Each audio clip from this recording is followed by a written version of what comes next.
I took like a toll recently, or a poll, I guess you would call it. And I asked is your kitchen a place of peace? You know, because sometimes you get in here and it's like, oh, what to make, or it's like you don't even have time, and there's all these rules, and then there's all this confusion because every other day there's like a new fad coming out, or new this or new that, and it's just like, how do we keep up with it all? You know, if you're like a health freak, sometimes I kind of almost take it to the extreme. Like I just, you know, that's something God's working on in me, because I almost had a fear coming around food at times because I didn't want to hurt myself. I didn't want to hurt my family. And I was like freaking out, like every bite. Sometimes I, you know, go out to a dinner party and it was like, I would just feel almost tormented inside. And, you know, this is something I've really had to work out with the Lord, because He does not want me to feel like that. He doesn't feel like that. And I have to remember that He is bigger. You know, like, yes, He wants us to take care of and steward these bodies well. And yes, He wants us to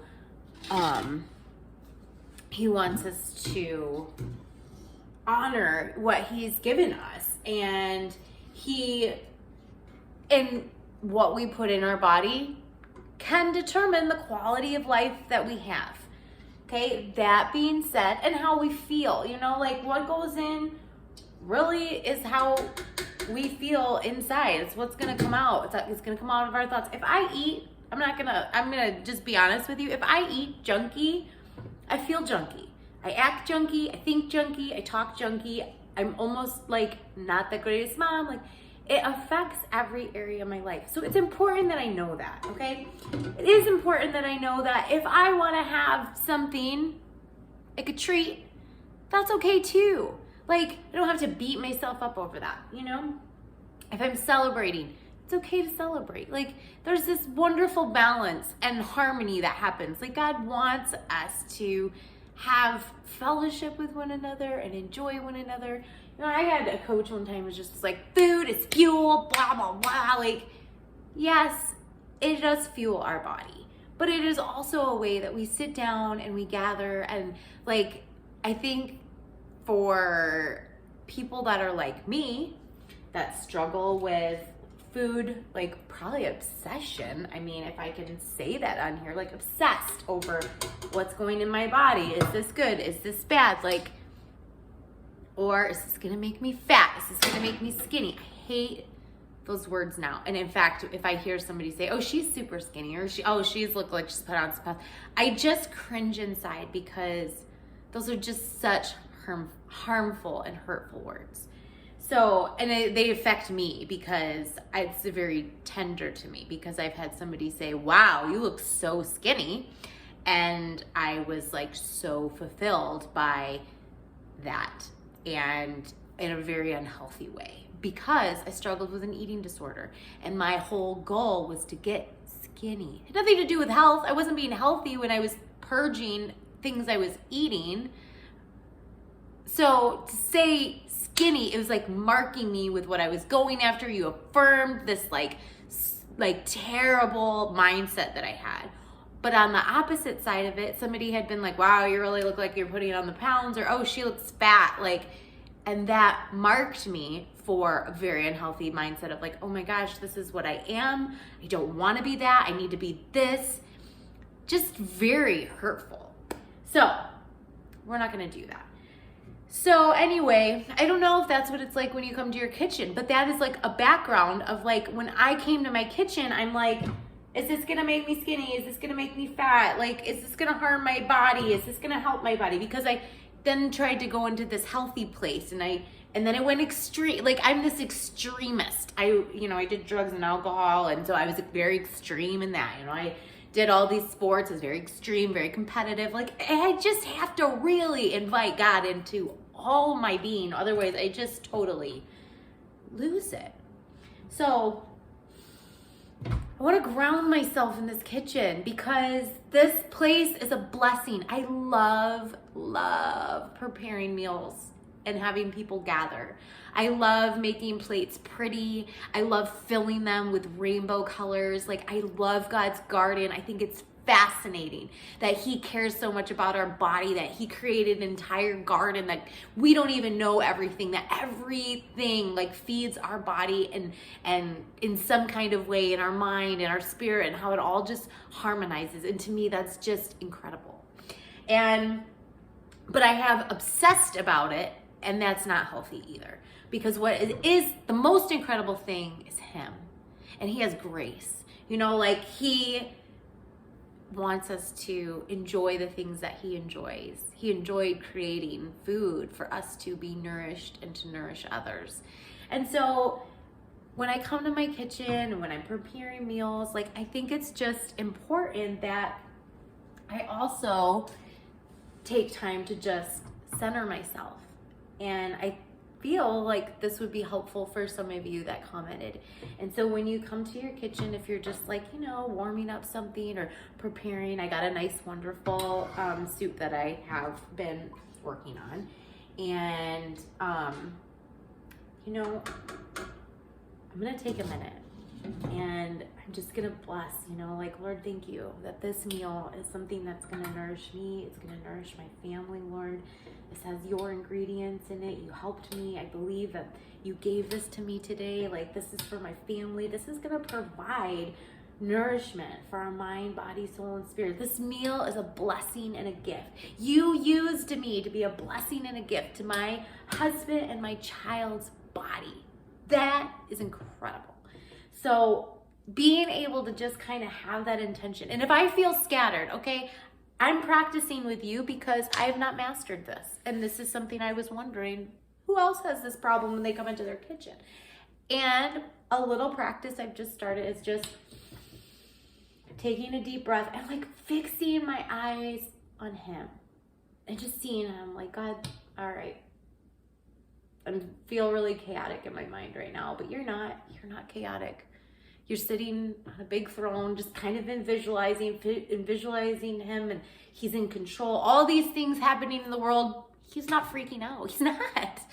I'm freaking out. You're freaking out. My kids are going crazy, but God is like, he's peace. He's strong. He's wisdom. He's big. He's vast. He's in control. Like, and I have to just, and then I'm like, gosh, she gave all these heavenly blessings to me. I am peace. I am strong. I'm self-controlled. I'm a blessing. This meal is a blessing.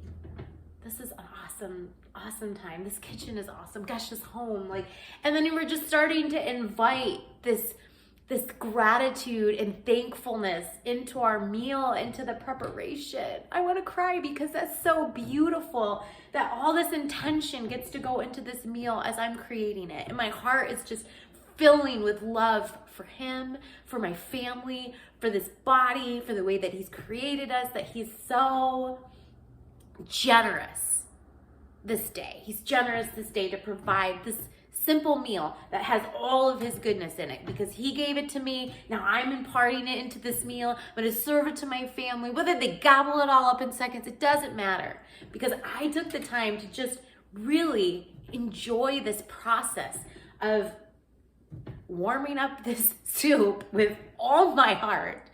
And now I get to serve it to my family. So it was a little bit of a tangent, but I felt like it was so necessary because I really feel like somebody needed to hear that today. And that we can do that at every meal. And we just come to this kitchen and we just with all of our hearts start preparing it. When the first time I visited Angel's grandma, she's passed now, but she was the most amazing woman you'd ever met. And every time you would go over there, she would tell you to sit down. Are you hungry? She would feed you till you were stuffed. And you just chat with her and she would not let you help her. She was just that kind of heart, beautiful, beautiful woman. And Angel's my husband, if you don't know that. So anyway, the first time I met her, she cooked us this amazing meal.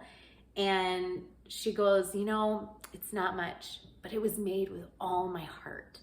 And I remember just being like, oh, I do not even care what is in that. If you made it with all your heart, it's gonna be like incredible. The fact that you would put your whole heart, and that was the first time I had ever heard that concept. And you ever noticed that like grandmas and moms, I mean, depending on your grandma and your mom, but generally like their food can be like so good, but I think it's because they're just putting their love and their heart into it. And so I always say like the secret ingredient is prayer and love. When I've prepared my raw resets, I help people sometimes do a 3-day raw reset just to kind of reset and cleanse. If they ask me to prepare it, which I will, I pray for them. And as I'm making the meal, like I'm asking like that it would like supernaturally like, you know, do something to them, like that they would encounter God through just whatever. And I don't know if it happens or not, but for me, there's something that happens within me. And I feel like those meals that I've been able to enjoy where I know somebody has put like their whole heart into it, I feel extremely like loved afterwards. And so it's just a beautiful space. And moms, like, it's a big deal when we come into this kitchen and we feel hectic. Because what if I'm giving that instead?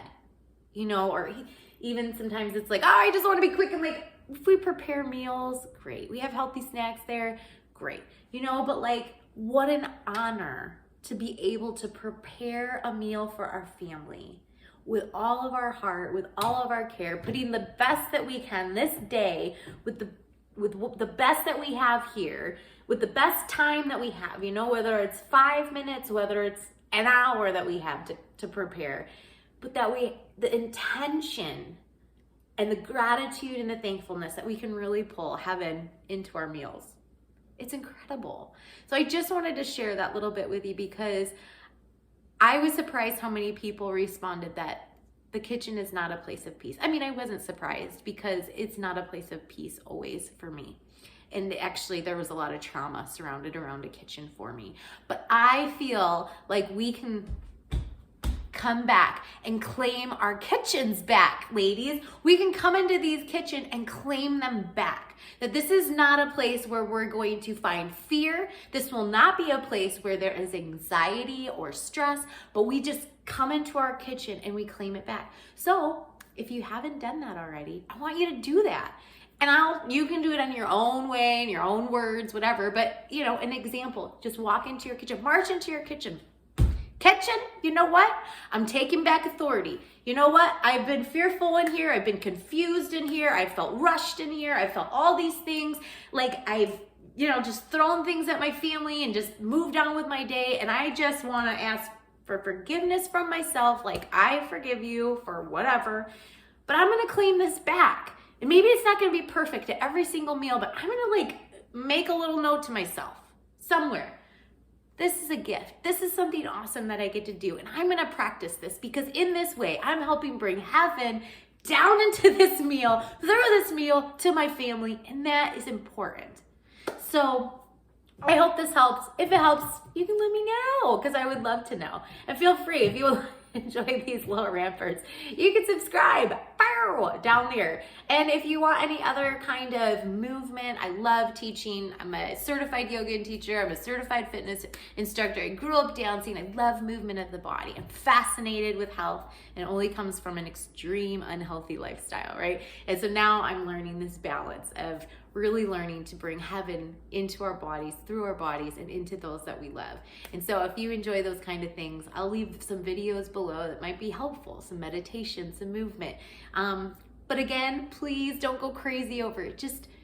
It's just a way that we're all learning and growing together. And I would love for you to learn and grow with me. And even if you have some awesome tips, I would love for you to share what you're doing, what's helped you, what's your journey, what's your story? Have you struggled with similar things that I've struggled with? Because I would love to know those things too. So you are fearfully, you are wonderfully made.